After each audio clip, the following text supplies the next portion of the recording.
व्यतीत कर दूं। संत कहते हैं आप भी अगर सुखी होना चाहते हैं तो ये सोचिए कि हमारे जीवन में क्या है, किस मार्ग को हमने चुना है।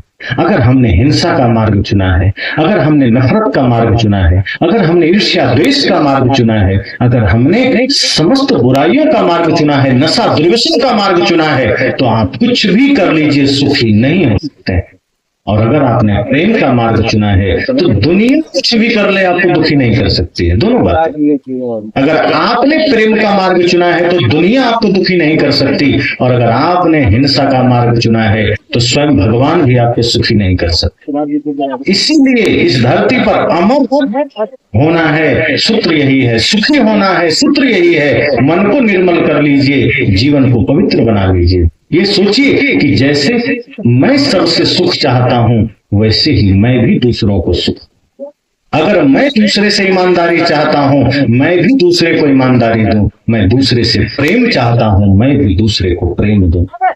अगर आप चाहें कि सब मुझसे प्रेम करें और आप दूसरे को नफरत देंगे तो सुख नहीं आएगा। तो कदम कदम पर दुखी होंगे, पीड़ित होंगे, और बाहर की भौतिक उपलब्धि सिर्फ आपको सुख नहीं दे सकती। कोई सोचेगा कि छोड़ो, बहुत पैसा आएगा, डनलप पर गद्दा रहेगा, रेशमी वस्त्र रहेंगे, अपना फ्लैट रहेगा, बढ़िया महंगी गाड़ियां रहेगी, सोने चांदी रहेंगे, ब्रांडेड सब कुछ रहेगा, सुखी हो जाएंगे। लेकिन ध्यान देना, बाहर की सारी उपलब्धि पाने वाले लोग भी समय समय पर आत्महत्या कर लेते हैं। किस लिए? अगर सब कुछ आ ही गया तो मरते क्यों है? क्योंकि सुख नहीं है, शांति नहीं है। सुविधाएं मिल जाएगी, शांति नहीं मिलेगी। शांति, अगर शांति मिल जाती धन में तो सिद्धार्थ को गृह त्याग न करना पड़ता। सिद्धार्थ ने राजा का पुत्र होते हुए भी धन वैभव त्याग दिया, क्योंकि देख लिए कि इस धन के पीछे छिपा हुआ जो दुख है वो मुझे कभी सुखी नहीं होने देगा। ये वैभव के पीछे छिपा हुआ दुख को उन्होंने पहचान लिया।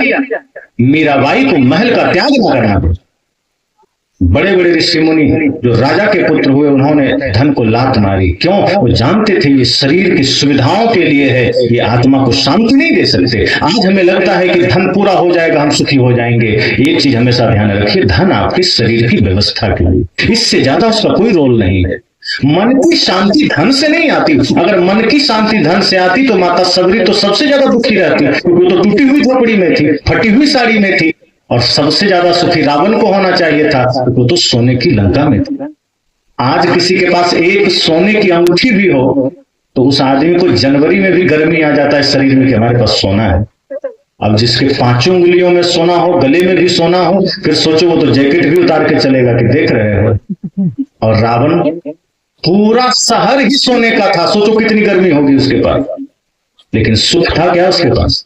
भय था, अवसाद था, चिंता थी। लेकिन माता सबरी झोपड़ी में थी, परमानंद में थी। इसका मतलब सुख का संबंध धन से तो बिल्कुल नहीं है। ये जान लीजिए कि आप ये सोचते हैं कि धन आ जाएगा तो सुखी हो जाएंगे। नहीं, धन आएगा तो व्यवस्था बढ़ जाएगी। इसलिए ये भी नहीं कहना है, संत ये नहीं कहते कि धन है तो छोड़ दो, वो कहते हैं व्यवस्था के लिए।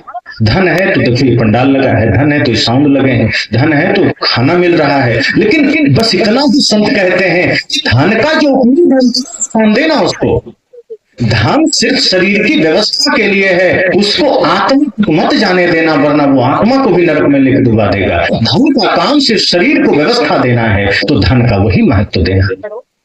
जैसे आप 10,000 का जूता खरीद लें तो क्या करेंगे? सिर पर लेके घूमेंगे?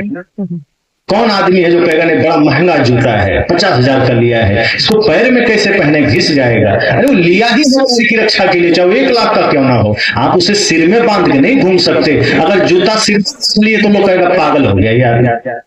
और टोपी और पगड़ी कोई पैर में बांध के घूमे तब? ये पगड़ी मात्र 100 रुपए का है, हम इसको पैर में बांध ले तो आदमी कहेगा पागल हो गया। ये 100 रुपए की पगड़ी भी सिर पर रहने लायक है क्योंकि ये सिर के लिए है, और लाख रुपए का जूता भी पैर में रहने लायक है क्योंकि वो पैर के लिए है। सदगुरु कहते हैं ये धन, ये बैग आपके शरीर के लिए, जिसको आत्मा तक मत जाने देना, वरना आप दुख ही रहेंगे। आपके दुख को कोई दूर नहीं कर सकता। तो धन को नहीं है, धन को त्यागना नहीं है, धन का सिर्फ उपयोग जान लेना है कि ये शरीर की व्यवस्था के लिए है, इस शरीर की भोजन के लिए है, ये समाज की व्यवस्था के लिए है। लेकिन मन अगर दुखी है तो वहां ये धन काम नहीं आएगा, वहां धर्म काम आएगा, वहां त्याग काम आएगा, वहां सत्संग काम आएगा।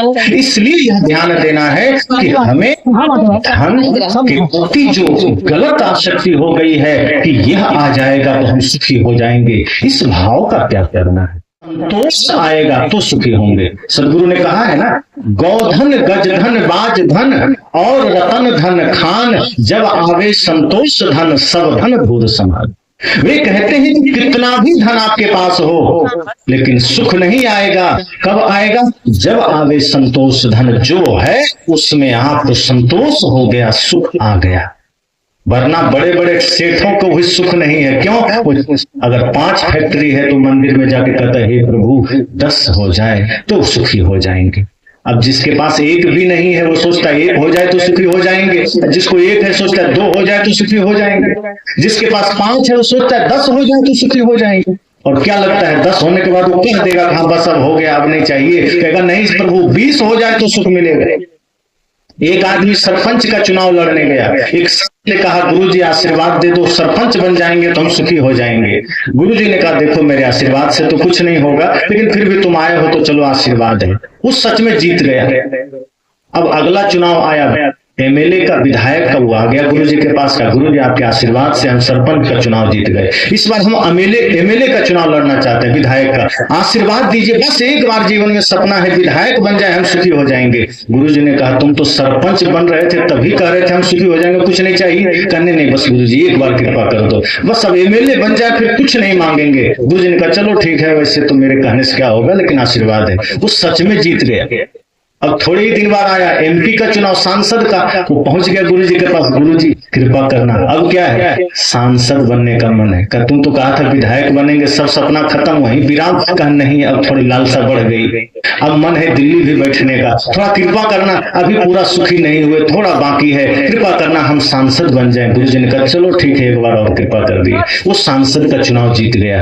अब जैसे ही बना, अब गुरुजी के पास आया, गुरुजी कृपा मिल जाए, सांसद तो बन गए, अगर कैबिनेट मिनिस्टर बन गए तो शायद सुखी हो जाएंगे। गुरुजी ने कहा तू अगले बार तू सब हारेगा, तू वही सरपंच ठीक है, नॉर्मल आदमी ठीक है, क्योंकि कृष्णा तुमको कैबिनेट मिनिस्टर तक रुकने नहीं देगा। तो कैबिनेट मिनिस्टर जिस दिन बन गया तुम सोचेगा गृह मंत्री बने, फिर प्रधानमंत्री बने, फिर राष्ट्रपति बने, और फिर तू सोच लेगा कहीं अमेरिका का राष्ट्रपति न बने, फिर तू सोचेगा सुरक्षा परिषद का ही अध्यक्ष बन जाए। ये रुकने वाला नहीं है, ये तृष्णा कभी शांत नहीं होगी। तृष्णा जब तक है तुम सुखी नहीं हो सकता है, और तृष्णा मिट गई तो तुम पैदल में भी सुखी रह सकते हो, और तृष्णा है तो कभी सुखी नहीं रह सकते। इसलिए मैंने कहा कि अगर आपके पास धन है तो ये समझना ये तन गुजर के वास्ते हैं, इस सामाजिक व्यवस्थाओं के लिए है धन का सदुपयोग करना। धन है तो संकल्प लेना कि धन धर्म का कारण बने, धन अधर्म का कारण न बने।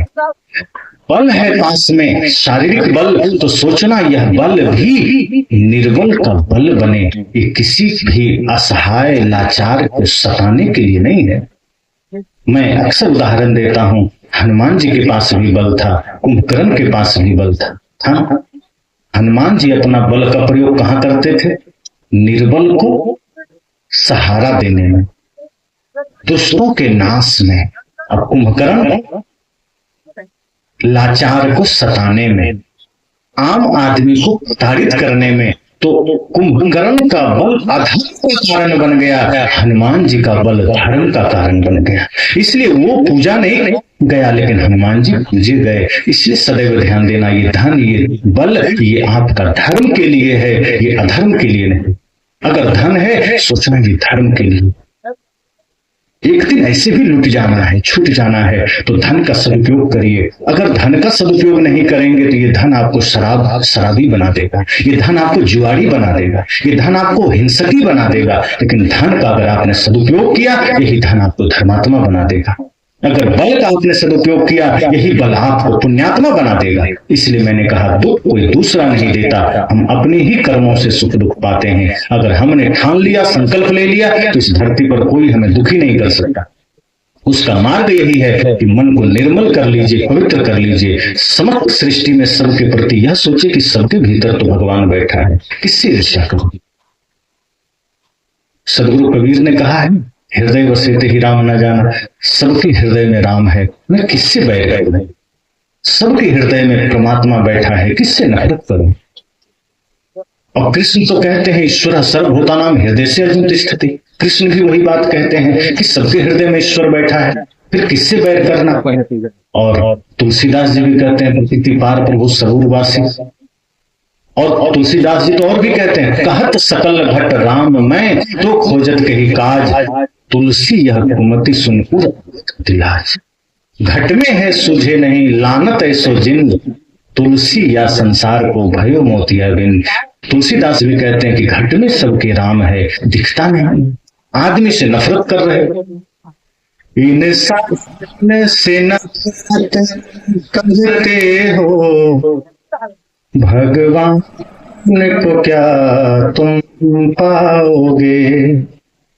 कहते इंसान से नफरत करते हो, भगवान को कैसे पाओगे। इंसान से बैर करते हो, भगवान को कैसे पाओगे।